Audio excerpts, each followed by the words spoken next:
Girls, how are we surviving the dating scene? Because it's hell out there, and I know it's all fun and jokes, but it's actually not a joke anymore. Is it too much to ask to want to fall in love?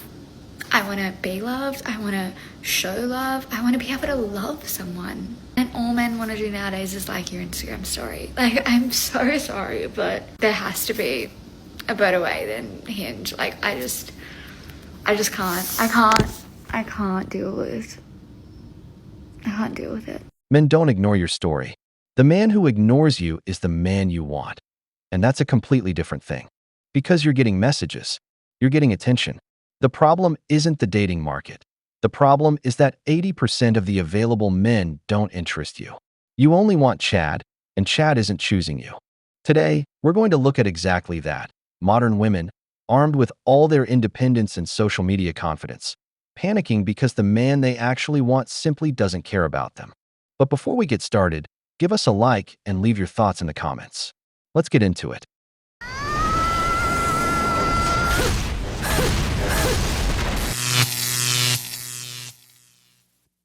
Do you think most women actually like men?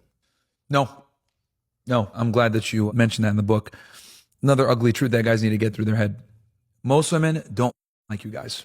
They just don't. A majority of women do not like a majority of men. However, a majority of men absolutely like a majority of women. And that creates obviously an imbalance. And I would argue that, back to our discussion earlier with feminism, since most women naturally already don't like most men, with technology, women entering the workforce, education, all this other stuff, them being able to provide for themselves essentially in a modernized society where they don't need men, it makes it even worse for men because now they really don't like you and they don't have to deal with you. It used to be a woman would deal with a guy because she wanted to get married, have kids, or whatever. She needed him. So she would be willing to deal with a more average guy. Now they make their own money and everything else like that. Now they really don't need men. They never liked us that much anyway, right? And I want to be clear because some people might say, oh, Myron, what do you mean? I am being a bit hyperbolic, but what I'm saying is this. It's not that they necessarily hate you guys, but it's you guys are invisible to them. Men love to pretend that they don't understand the difference between catcalling and complimenting, and it is complete and utter bullshit, and let me tell you why. This very morning, I was walking back from the gym, walking by this guy, and as I'm passing him, I hear him say something like, "Darling, you look beautiful." I do not assume that this is directed at me, so I just look over at him. He looks back at me and he's like, "You look absolutely beautiful." I was so surprised, I didn't even say anything, I just smiled. It was really nice. That's a compliment. He didn't try and stop me and talk to me. He didn't want anything in return. He spoke to me like a human being. He didn't yell at me. I almost accidentally ignored him and I don't get the impression that he would have been angry if I had. Obviously that's different to someone being like, "Oh, you look fit, do you want a shag?" It's not even about whether they're asking you out, because there's a nice way to do that as well. For example, once I was on a train, this guy came over to me, he was like, "I saw you from across there, you look really pretty. Here's my number. Text me if you want to go out." Gave me his number on a bit of paper. I had a boyfriend, so I never texted him, but he didn't wait for an answer, he just walked away. No issue with that whatsoever. It was very nice, it was very polite. Men just love to be like, "Oh, you can't even compliment a woman anymore, or you can't even ask a woman out anymore." Yes, you can. We're just not stupid, and we can tell the difference between someone yelling at us and paying us a nice compliment. I don't think anyone has an issue with being complimented. Complimenting someone is very nice and normal as long as you don't expect something in return. I honestly think half the time a man who's catcalling you, if you turn around and were like, "Yeah, I would love to go on a date with you, where are we going?" they wouldn't know what to do with themselves, because it's not actually about asking someone on a date or trying to pay someone a compliment, it's about power. And honestly, I think it's about wanting to make us uncomfortable. That's my hot take. Welcome to my crash course on the etymology of a baddie, because after seeing all of the responses to that one woman's video, I'm realizing that a lot of people on this app do not know. And first of all, that woman is absolutely beautiful. There should not be any level of debate on that. But secondly, even if she wasn't, being a baddie is 10% physical looks and 90% aura. It is a value system, it is an ethical code, it is a presence that exudes from a woman when she has a certain level of self-assuredness and confidence that is rooted in self-love and not ego. I've got another video on that if you want to go check that out. And it is that kind of presence that demands attention and commands a room. That is how you spot a baddie. And when we look at like historical examples, one of the most famous ones is Cleopatra. The funny thing about Cleopatra is that everybody who met her described her as insanely beautiful, describing her presence as one that commands attention, which is why when historians actually did a DNA analysis of her face, they were absolutely shocked, because what they found was that none of her features would have made her stick out from any of the other women in her time. And that's because being a baddie is all in the aura. Cleopatra had the self-assuredness and the brilliance that exuded out of her and attached to everybody around her, making her absolutely irresistible, regardless of what she looked like. Because again, it's an aura, it's a presence. And having that level of confidence that is rooted in self-love and not ego means that nothing that anyone else says about you can tear you down, because you're not looking for external validation. You don't need it, you know. Which is exactly how I could spot out that the woman in that video was in fact a baddie. And to be so frank, real baddies would never, ever feel the need to tear another woman down, especially on something as trivial and subjective as appearance. And again, just being real, if you feel the need to do that in order to make yourself feel better or above them, I hate to break it to you, but you're not a bad bitch, you're just a bitch. Because real baddies find community amongst each other, not competition. Anyways, love you, bye. Oh, hell no! Stealing a man's salad just to get his number. That's where we're at. And then they say they're not desperate. The married woman who says she'd never get married again isn't rejecting marriage. She's rejecting the man she chose. Because the problem was never the institution, it was the selection. And that says everything about how many women make that decision. They don't even know what they want. Look at it this way. They live a lifestyle they couldn't maintain on their own, yet they complain about the man who's funding it. The same woman stealing salads in Manhattan while looking for a finance guy. The same woman expecting men to buy her drinks. The same woman who received flowers and publicly rejected them, not realizing she just closed that door forever. And the vegan who's outraged about eating meat. Where's that same outrage when she's carrying a leather handbag or taking medications developed through animal testing? Selective outrage. The same logic as always. Women.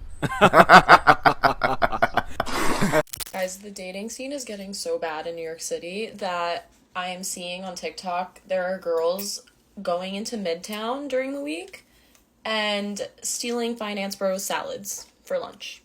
And then looking their name up from the salad order on LinkedIn and then messaging them through there and being like, hey, oh my god, so sorry, I grabbed your salad. Like, let me just make it up to you and buy you a new one. And that's how they're like sliding in, which honestly, smart. Why are we stealing men's salads? Like, why can't they just come up to us at a bar? Like, why is it getting to this point?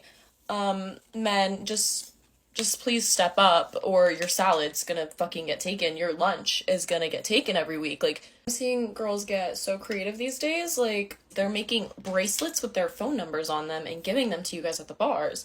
They are taking pictures of you sneakily and then being like, hey, oh my god, making it their phone screen and then being like, hey, can you take a picture of me and my friends so you can see that your picture is their home screen? All just different ways to try to talk to you guys because you guys don't come up to us in New York City. And it's crazy. Like, I know there's so many beautiful women. Like, just go up to one of them. Buy them a drink. You guys have money. You live in the city. You can buy a drink. Stop being cheapos. God damn it! You can't make this shit up! Boys are so funny because what do you mean Billy went to the store and grabbed this bouquet and thought it was the cutest, prettiest one there? What's wrong with it? Nothing. We just have really, really different tastes. I got you flowers for Memorial Day. And it's so kind. They're on theme. I love it. I love them. Truly, truly, I love them. They're so you. What does that mean?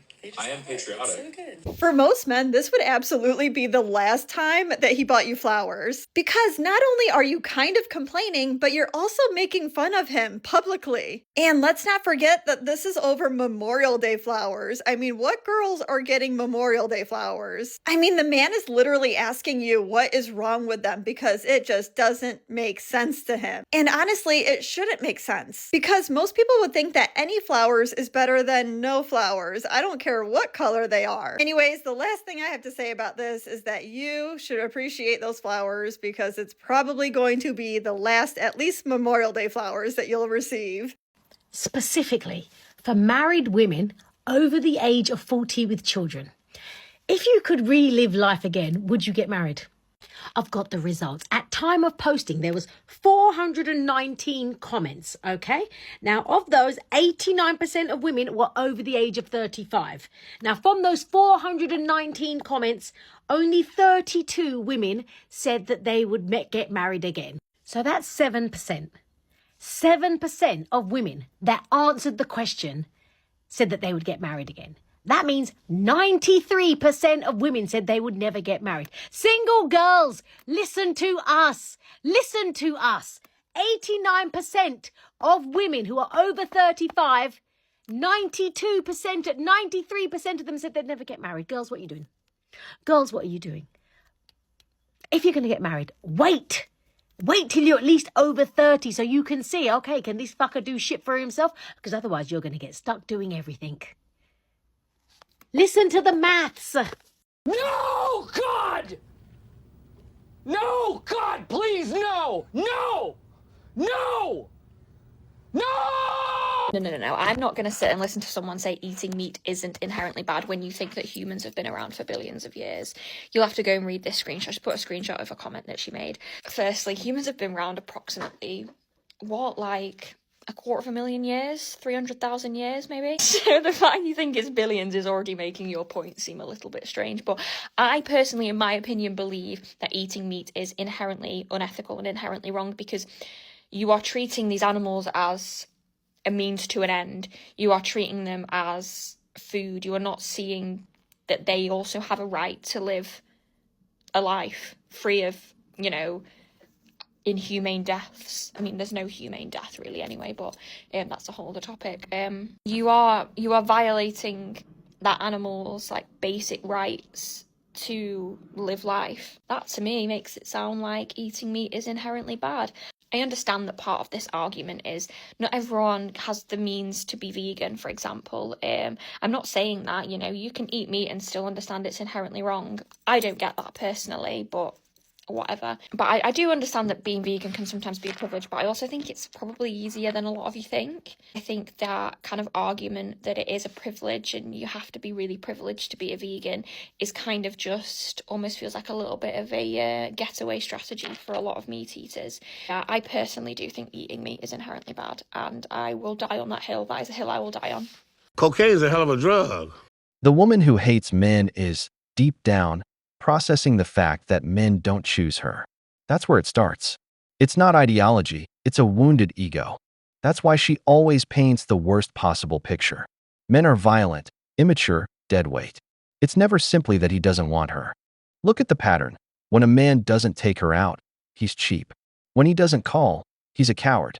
When he leaves, he's a loser who didn't know her worth. Male rejection doesn't exist in her narrative, only men who fail.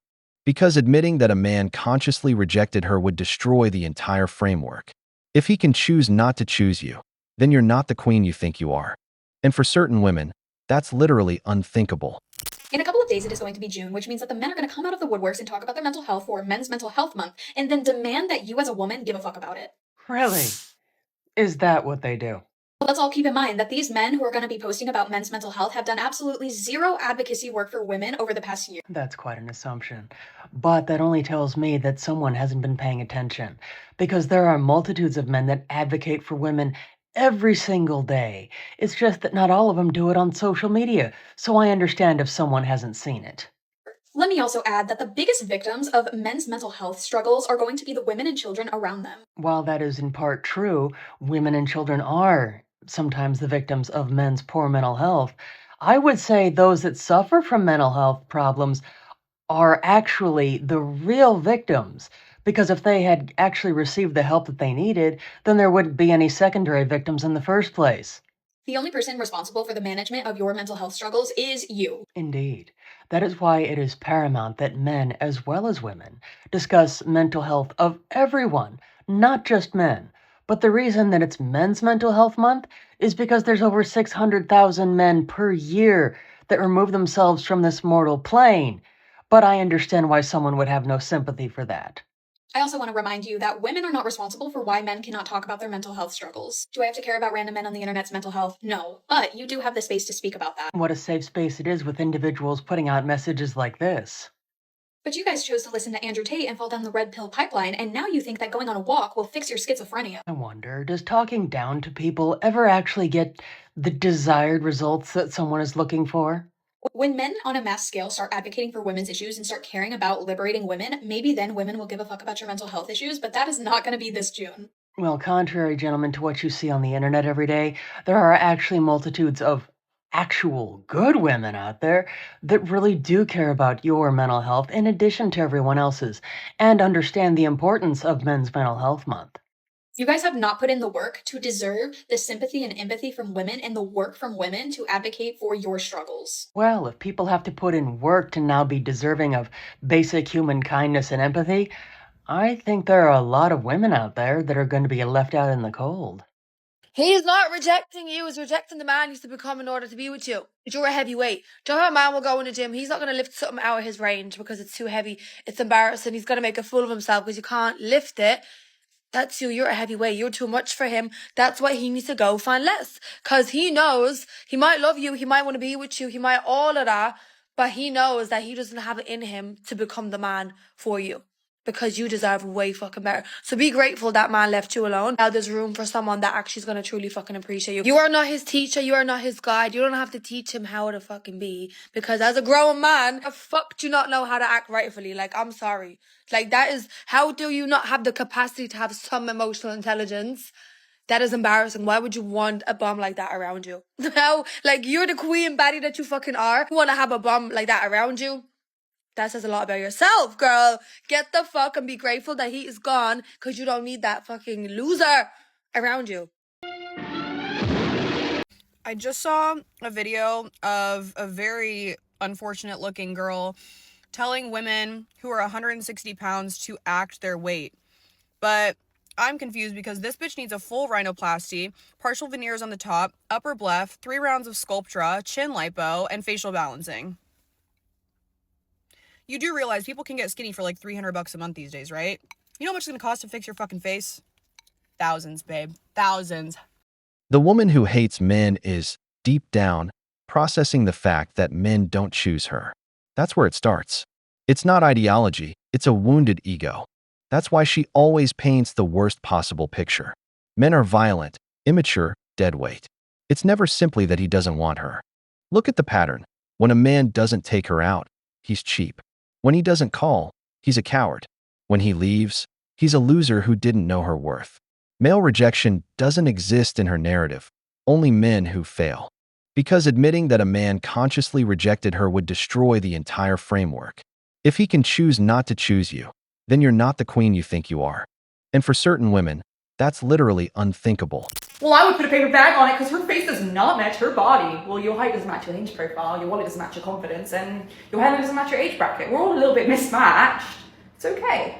And I wouldn't have looked twice at you anyway, so you'll be safe. Gotcha, bitch!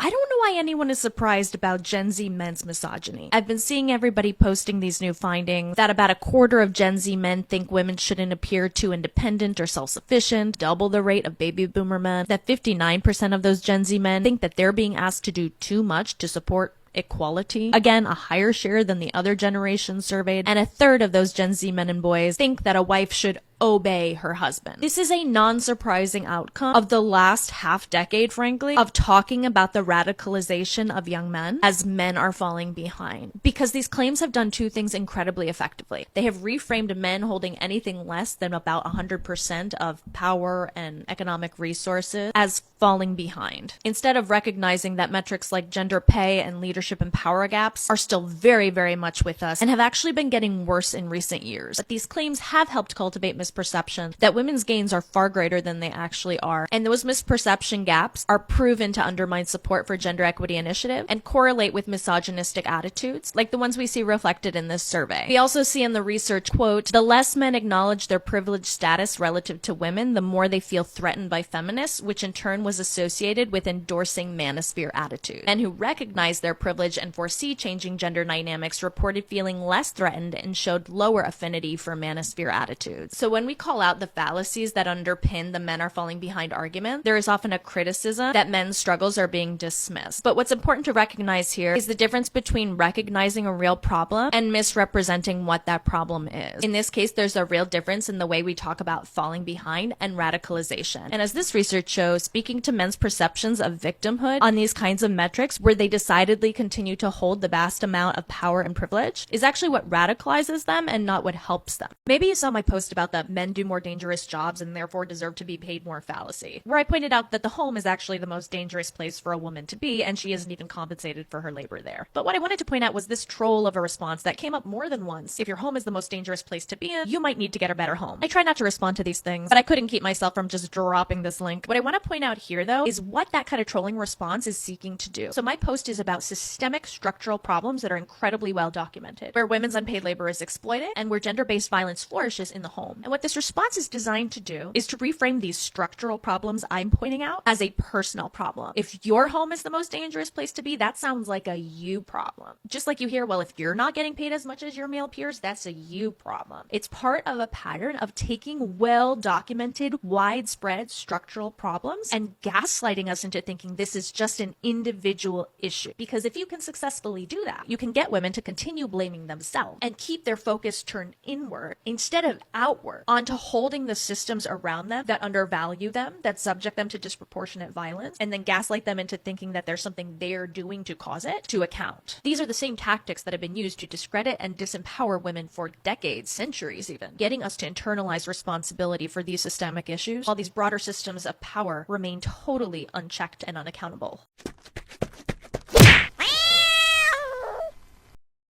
Young men today weren't born hating women. They were pushed there. Open TikTok, open Instagram, open whatever platform you want. The only content you find is women complaining about men, ruining dating, or giving advice that practically guarantees you'll end up alone at 45 with a cat. And then they're surprised that young men reject that message? That's not radicalization. That's common sense. And as for the wage gap, the woman who stays home made that choice. Nobody forced her. Many simply don't want to work outside the home, and that's fine, but then don't turn around and call it exploitation. As for the women who do work, in many cases they don't move up because they're not willing to put in the same hours as the man who does. The position doesn't come with a college degree. It comes with sacrifice. That's not misogyny. When a girl says you're the first guy to ever treat me right, you have a 90% chance of being dumped or cheated on or done dirty in general in 2 to 4 months. There are 3 common reasons for this, and they all really come down to one thing, so make sure you watch to the end where I explain that. My name is Dr. Lily. I help you heal from breakups and toxic relationships based off of neuroscience and psychology. Number 1 is that her self-worth is so low that she actually doesn't believe that she deserves you, so she will leave you because you're treating her too well. If she has this pattern of dating men who treat her poorly, that means her consciousness is at the level of men who will treat her badly. And when you treat her the best that she's ever been treated, it's uncomfortable because it's unfamiliar for her.